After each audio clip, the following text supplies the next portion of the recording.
আমার সাথে যদি বসতে চায় তাহলে আমি বসতে রাজি। তারা যদি এখনও আসতে চায়, কথা বলতে চায়, আমি তাদের সাথে কথা বলতে চাই, তাদের কথা শুনতে চাই, তাদের দাবির কী কী বাকি আছে আমি এটা শুনতে চাই, এবং যেটা আমাদের সাধ্যমতো সেটা আমি পূরণ করতে চাই। আমি এই সংঘাত চাই না। তারা যদি বসতে চায় আমার সঙ্গে, এই আন্দোলনকারীরা, কোটা আন্দোলনকারীরা, আমি তাদের সাথে বসবো, তাদের কথা শুনবো, তাদের দাবি এই পর্যন্ত যা মেনে নিয়েছে আরও কিছু আছে কি না সেটা হয়তো শুনতে হবে। এবং আপনাদের সামনে আমি বলতে চাচ্ছি যেটা দেশবাসীরও জানা উচিত যে আমি কখনোই আমার দরজা বন্ধ করিনি। গণভবনের দরজা খোলা। যখনই এই আন্দোলনকারীরা কথা বলতে চায়, আলোচনা করে সমাধান করতে চায়, আমি তাদের সাথে নিজেই বসতে রাজি। আমি আবারও বলছি যে আন্দোলনকারীরা যদি আলোচনা করতে চায়, আমি এখনও রাজি। যে কোনো সময় তারা আসতে পারে, আলোচনা করতে পারে, দরকার হলে তাদের গার্জিয়ানদের নিয়েও আসতে পারে।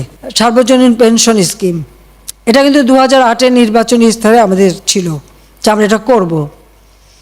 আমরা বহু সময় নিয়ে এটা অনেক চিন্তাভাবনা করে সার্বজনীন পেনশন স্কিমটা আমরা চালু করেছি, এবং সেখানে কিন্তু বিভিন্ন শ্রেণীর মানুষের জন্য বিভিন্নভাবে সুবিধা আমরা দিয়েছি।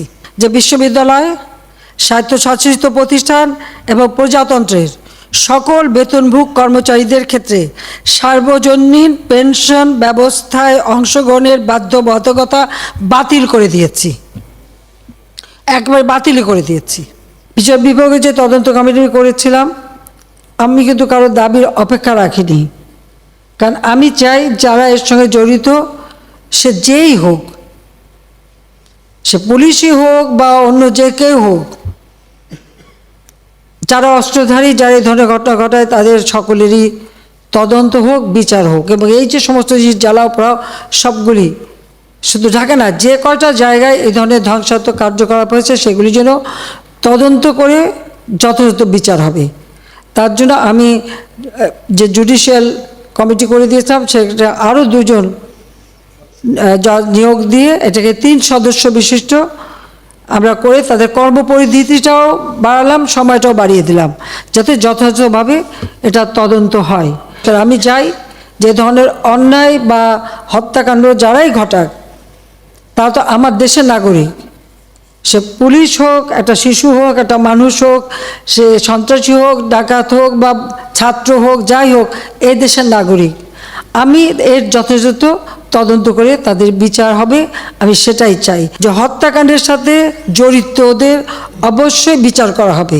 আমি এটা স্পষ্ট বলি, হত্যাকাণ্ডের সঙ্গে যারা জড়িত সে যেই হোক, অবশ্যই তাদের বিচার করা হবে, এবং যারা জড়িত তদন্ত করেই তা বের করা হবে। যারা অস্ত্রধারী, যেমন রংপুরে একটা ঘটনা ঘটেছে, যে পুলিশ দায়ী সেই পুলিশকে সাসপেন্ড করা হয়েছে এবং তার বিরুদ্ধে তদন্ত হচ্ছে এবং তার বিচার হবে। ইতিমধ্যে কিন্তু সেই পুলিশ রংপুরে যে হত্যাকাণ্ডটা, তার আমরা সাসপেন্ড করে দিয়েছি, তাকে কিন্তু সাসপেন্ড করা হয়েছে। অ্যারেস্ট যারা করা হয়েছে তাদের মধ্য থেকে যারা ছাত্র ছিল, পরীক্ষার্থী, তাদের সবাইকে কিন্তু জামিন দিয়ে ছেড়ে দেওয়া হয়েছে। আর সাথে সাথে আমি এটাও নির্দেশ দিয়েছি যে এর ভিতরে যারা নিরীহ আছে তাদের সবাইকে, এবং ছাত্র যারা একেবারে খুনের সাথে জড়িত না বা এই সমস্ত ধ্বংসাত্মক কাজের সাথে জড়িত না, তাদেরকে মুক্তি দেওয়া শুরু করবে, এবং সেটা শুরু হয়ে যাচ্ছে।